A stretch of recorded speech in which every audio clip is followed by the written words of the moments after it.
라는 제목으로 말씀을 나누겠습니다. 이렇게 제목을 잡은 것은요. 10 절에 보면 예수님이 온 것은요. 잃어버린 자를 구원하기 위하여서 오셨다라고 이렇게 말씀해 주고 있어요. 예수님이 이 땅에 오신 목적이 구원에 있기 때문에 중요한 것은요. 이 예수님을 믿는 우리들이 세상을 살아가는 목적과 이유도 바로 구원에 있다라는 거겠죠. 그러니까 내가 구원받는 자로 살아가야 함과 동시에 또 다른 이도 구원으로 인도해야 되는데 중요한 것은 예수님과의 또 만남에 있음을 우리가 또 이 말씀을 통해서 보아야 되는데요. 그래서 첫 번째로는요. 예수님을 만나고자 하는 갈급함이 있어야 합니다. 1-2 절인데요. 예수께서 여리고로 들어가 지나가시더라. 삭개오라 이름하는 자가 있으니 세리장이요 또한 부자라. 예수님이 여리고로 들어가 지나가십니다. 이 여리고는 어 헤롯 1세 때 벌써 작은 파라다이스라고 불릴 정도로 빼어난 도시였습니다. 그리고 상당한 수입원이 여리고는 보장되었기 때문에 권력자들마다 자기 것으로 만들기를 탐한 도시이기도 했다고 합니다. 그러면 거기서 거둘 세금이 많았다라고 할 수 있겠죠. 그러니까 어찌 보면 세상적으로는 삭개오는 성공한 자가 아니었겠습니까? 2 절에 삭개오라 이름하는 자가 있는데 세리장이고 부자였다라고 말씀해 주고 있습니다. 세상적으로는 성공한 사람이었겠죠. 인간적으로는 부족한 것이 없어 보이죠. 그러나 중요한 것은 그가 높은 지위 많은 재산을 소유하고 있을지 모르지만 이런 것들로 만족할 수가 없었다라는 것입니다. 또한 이런 의미로도 이 절을 볼 수 있어요. 여리고에서 가장 미움받는 사람 중에 한 명이 또 삭개오지 않았을까? 세리가 얼마나 미움을 받았습니까? 근데 세리의 장이죠. 거기다가 부자까지 되었으니 사람들은 당연히 이렇게 생각할 겁니다. 저 사람이 우리들의 돈을 뜯어다가 부자가 되었다라는 식으로 재산이 늘어날 때마다 더 미움을 받을 수밖에 없는 자가 바로 여기 나오는 삭개오라고 할 수가 있는 것이에요. 그러니까 그는 사람들에게 어떻게 보면 미움을 받은 자였었겠죠.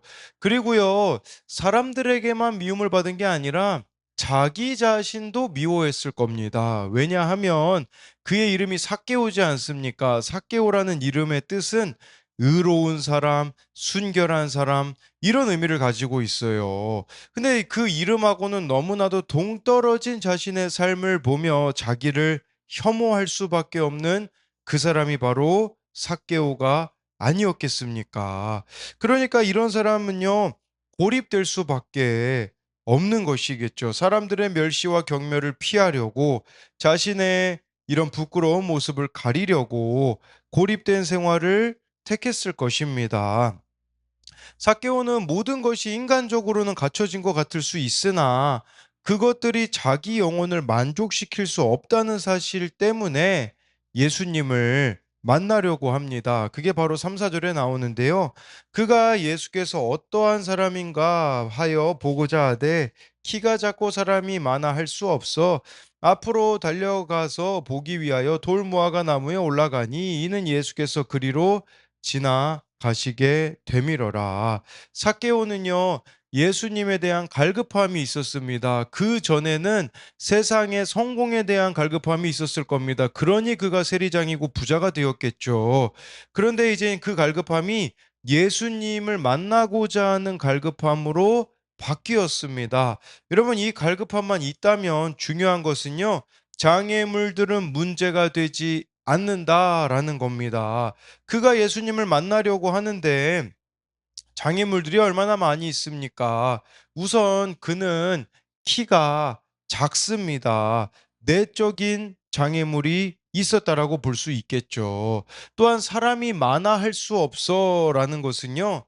외적인 장애물들이 있었다라고 볼 수가 있는 것입니다. 그러나 여러분, 예수님을 만나고자 하는 갈급함이 크다면 이러한 내적인 외적인 장애물들은 문제가 되지 않는다라는 것입니다. 진짜 인생에서의 문제는 우리들에게 이러한 갈급함이 없는 것입니다. 세상 것에 대하여서는 너무나 많은 갈급함을 가지고 살아가지만 예수님께 대하여서는 이런 갈급함을 이미 없지 않은가? 이제 이런 부분들을 우리가 보아야 되는 것이겠죠. 그런 삭개오가요 4절에 자신이 가지고 있는 장애물들을 뛰어넘어 돌 무화과 나무에 올라갑니다. 정말 예수님이 나를 만나 주실 수 있는 그곳으로 올라갔다라는 거겠죠. 그러면 우리도 마찬가지로 내가 가지고 있는 장애물들을 뛰어넘어 올라가야 할 돌 무화과 나무가 있습니다. 그게 무엇이겠습니까? 바로 우리 자신을 직면하게 해 주는 이렇게 말씀 묵상 또 공동체에 속해 가는 거, 이게 우리가 올라가야 될 돌 무화과 나무라고 할 수 있습니다. 그래서 이것에 대한 두 가지 적용 질문은요. 예수님을 만나기 위해 뛰어넘어야 할 나의 장애물들은 무엇입니까? 정말 이 삭개오가 내적, 외적 장애물을 뛰어넘어 예수님을 만났듯이 우리 또한 어떤 상황에서도 어떤 환경에서도 그걸 뛰어넘어 예수님을 만나야 된다라는 거고요. 또 한 가지는 예수님을 만나기 위해 내가 올라가야 할 돌무화과 나무는 무엇 또는 어디입니까? 여전히 공동체와 분리된 채 고립되어 있지는 않습니까? 두 번째로는요. 예수님과의 만남에 감격이 있어야 합니다. 5-6절인데요. 예수께서 그곳에 이르사 쳐다보시고 이르시되 삭개오야 속히 내려오라. 내가 오늘 내 집에 유하여야 하겠다 하시니 급히 내려와 즐거워하며 영접하거늘. 예수님은요, 그 돌 무화과 나무에 올라가 있는 삭개오를 보셨습니다. 그리고 속히 내려오라고 하시면서 여기까지도 참 좋지만 더 좋은 내용이 "내가 오늘 내 집에 유하여야겠다." 이렇게 말씀하십니다.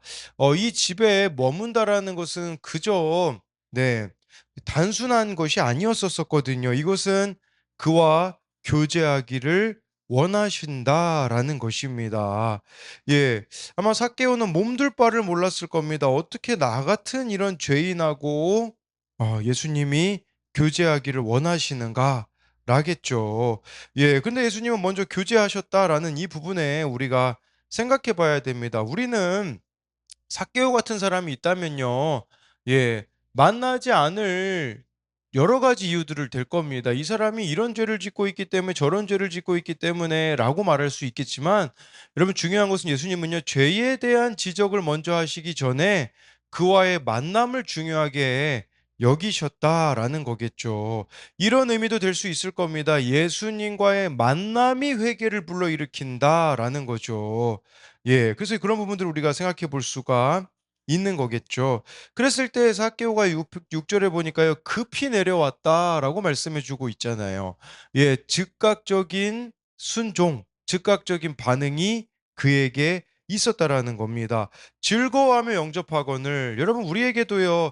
예수님으로 인한 그 즐거움이 있는가? 이제 이런 부분을 생각해 볼 수 있겠죠. 예수님으로 인한 그 기쁨이 있는가? 근데 그 기쁨이 우리들에게 지금 사라지고 있다면 이유가 무엇일까요? 우리들의 삶에 급히 내려와가 실종했기 때문입니다. 이렇게 즉각 사소한 명령이라도 순종하려는 모습이 있어야 되는데 이런 것을 소홀히 여기는 순간 그것이 우리의 기쁨을 쉽게 만든다라는 부분을 볼 수 있는 것이겠죠. 7절 8절에요. 무사람이 보고 수군거려 이르되 저가 죄인의 집에 유하러 들어갔도다 하더라.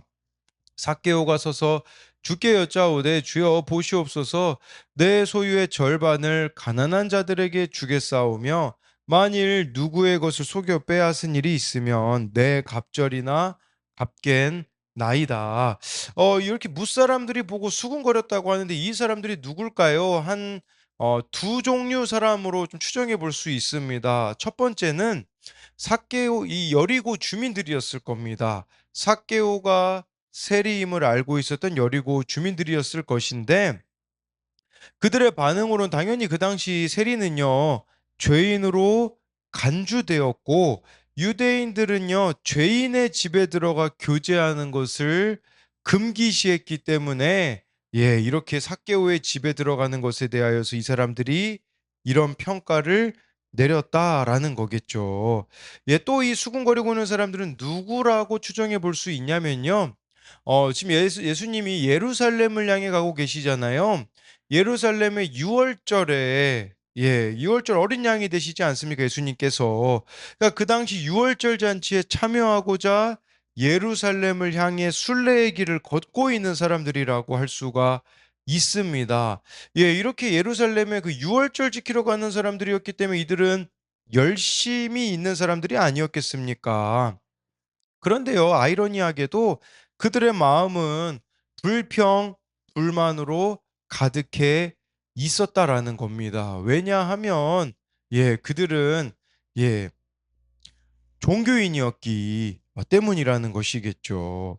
그러니까 이들은요, 죄인의 집에 예수님이 들어가는 것을 허용할 수가 없는 것입니다. 그들은요, 아마 한 번도 삭개오 입장에서는 생각해 보지 않았을 겁니다. 여러분, 우리는 그렇게 생각하잖아요. 그 사람들이 겉으로만 뻔질을 하면 뭐가 부족해, 뭐 잘 먹고 잘 살겠지, 이런 식으로만 생각하지 않습니까? 근데 그 삭개오의 속까지는 보지 못하는 것이겠죠. 여러분, 이게 종교인의 한계라고 볼 수가 있습니다. 정말 소외당한 자의 그 외로움에는 무감각하였던 것을 볼 수가 있는 것이겠죠. 그러니까 어떻게 삭개오 같은 사람의 집에 들어가냐라는 말을 하는 것이겠죠. 네. 세상은 이 삭개오를 이렇게 무시하지만 주님은 정말 이 삭개오를 귀하게 여기시고 그의 집에 들어가게 가려고 하시잖아요. 그랬을 때 8 절에 보면요. 삭개오가요. 서서 주께 여짜오되 주여 보시옵소서 내 소유의 절반을 가난한 자들에게 주겠다고 합니다. 예수님이 만나 주시겠다고 하니 회개가 일어나는 거죠. 자기가 가진 소유 절반을 주겠다라는 게요. 이게 물론 자기가 가진 거의 절반 주는 것도 의미도 크겠지만 이것이 의미하는 게 뭐겠습니까? 예수님과의 만남에 감격이 있으니 자기가 내려놓지 못하던 걸 내려놨다라는 뜻입니다. 그에게는 돈이 전부가 아니었겠습니까? 근데 그걸 절반을 가난한 사람들에게 주겠다라는 것은 재물의 집착, 욕심으로부터 벗어났다라는 겁니다. 우리가 예수님과의 이 만남이 있으면요. 그 감격이 있으면 이처럼 욕심을 우리가 가지치기 한다고 하잖아요. 하나씩 내려놓게 되는 것이죠. 그리고요. 여기 보니까요. 만일 누구의 것을 속여 빼앗은 일이 있으면 네 갑절이나 갚겠다고 합니다. 여러분 이것은 율법의 요구를요 넘어서는 일이었습니다. 왜냐하면 구약 성경에 이 율법에 의하면요 20%만 더해서 주면 되었습니다.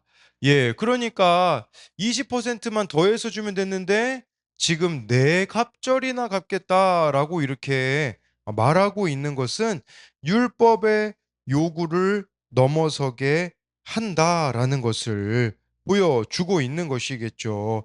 여러분 우리가 주님을 만난 기쁨이 있으면요. 말씀이 요구하시는 그 이상의 삶을 또 살게 되어진다라는 의미라고도 볼 수가 있고요. 이게 바로 진정한 회개 아니겠습니까? 뭐 하나님과의 관계만 회복됐습니까? 아니죠. 자기가 얼마나 이웃들을 힘들게 했는 자인지 깨닫게 되어지며 그것에 대하여서 변상하는 데까지 나아갔다라는 거예요. 쉽게 말하면 내가 죄인이라는 걸 아니까 얼마나 많은 피해를 다른 사람들에게 주었는가까지 동시에 그가 깨달았다라는 것입니다. 마지막으로 9절 10 절을 보면요. 예수께서 이르시되 오늘 구원이 이 집에 이르렀으니 이 사람도 아브라함의 자손이미로다. 인자가 온 것은 잃어버린 자를 찾아 구원하려 함이니라. 네. 여러분 이 사람도 아브라함의 자손이라고 예수님이 말씀해 주고 있습니다. 여러분들이 생각하기에 그 최악이라고 여겨지는 사람이 있을 수 있어요. 삭개오가 그 당시에 그랬잖아요. 그런 자 또한 하나님은 내 자녀라고 하신다라는 것이겠죠. 그래서 예수님이요. 요한복음 19장 30 절에 십자가에서 내가 다 이루었다고 하시지 않습니까? 그게 무슨 말이겠습니까? 다 죄의 값을 지불하셨다라는 거죠. 예수님이 치르지 못하실 죄의 값은 없다라는 것이에요. 예수님이 용서하지 못할 인생은 없다라는 것이겠죠. 그렇기 때문에 우리 또한 내가 이렇게 죄악 가운데 넘어진다고 해도 예수님께서 용서해 주실 뿐만 아니라 정말 우리 주변에 삭개오와 같은 그 인생들 10절에 예수님이 오신 목적이 나오잖아요. 잃은 자, 잃어버린 자를 찾아 구원하려 함이로다라는 이 목적이 예수님만의 목적이 되어지는 것이 아니라 뿐만 아니라 우리의 목적이 되어서 정말 잃어버린 자를 예수님께로 인도하는 그 사람들이 여러분 예수님 만나려면요 우리들에게 얼마나 많은 대가 지불이 필요하겠습니까? 그러나 그들 가운데 예수님과의 만남이 이루어지게 되어지면 회개가 이루어질 거라는 거예요. 근데 우리는 회개가 먼저라고 생각할지 모릅니다. 이 사람이 회개해야 뭔가가 이루어지지가 아니라 예수님을 만나면 그렇게 내려놓지 못하던 것들을 내려놓을 수 있다라는 것을 또 이렇게 말씀을 통해 볼 수가 있습니다. 그래서 이것에 대한 두 가지 적용은요. 나는 죄인입니다라고 고백하는 자를 보고 수군거리며 판단하지는 않습니까? 그 사람은 누구입니까? 또 한 가지는요. 나의 섬김은 율법적인 열심입니까? 아니면 예수님을 만난 기쁨에서 우러나오는 섬김입니까? 이것은 삭개오가 예, 4배로 갚겠다라고 한 거, 율법의 요구를 넘어섰다라는 것인데 우리가 예수님으로 인한 기쁨이 있으면 그 이상의 것을 할 수 있다라는 것입니다. 기도하겠습니다. 살아계신 하나님, 오늘 말씀해 보니 예수님이 여리고의 삭개오를 만나 주십니다. 삭개오는 의로운 자, 순결한 자라는 의미가 있는데 정말 부모가 그를 낳았을 때 내 자녀가 의로운 자로 순결한 자로 살았으면 하는 바람이 있었지 않겠습니까? 그런데 그가 인생을 살아가다 보니 그 순결함과 의로움을 잃어버린 채 돈의 눈이 멀어 세리장이고 부자로 살아가는 인생의 그 목마름을 돈으로 채우려고 하였음을 봅니다. 그랬을 때 정말 그에게는 공허함밖에 남는 것이 없기에 예수님을 만나고자 자기가 가지고 있는 내적인 장애물들, 외적인 장애물들을 뛰어넘어 주님을 만나러 가는 이 모습이 우리의 모습이 되기 원합니다. 정말 예수님을 만나려는데 어떤 핑계를 대지 말고 정말 그 갈급함을 가지고 하루하루 매일매일 살아갈 수 있도록 주님 은혜를 베풀어 주옵소서. 그럴 때 예수님께서 정말 그를 보시고 오늘 내 집에 유하여야겠다, 내가 너와 교제해야겠다라고 말씀하셨을 때 정말 삭개오가 자기가 죄인이라는 것을 고백하는 것이 나옵니다. 그렇기에 돈이 전부였던 그가 돈을 내려놓겠다고 하며 정말 말씀에서는 20%만 더해서 갚으면 되는데 네 값절이나 갚겠다라고 고백하는 진정한 회개의 모습을 보여주는 이 삭개오, 주님을 만난 기쁨이 그의 삶을 이렇게 변화시켰던 것처럼 우리도 오늘 주님을 만나는 그 기쁨이 회복되어서 내가 가지고 있는 세상의 욕심과 탐욕과 정욕과 그러한 것들을 내려놓게 하여 주옵소서.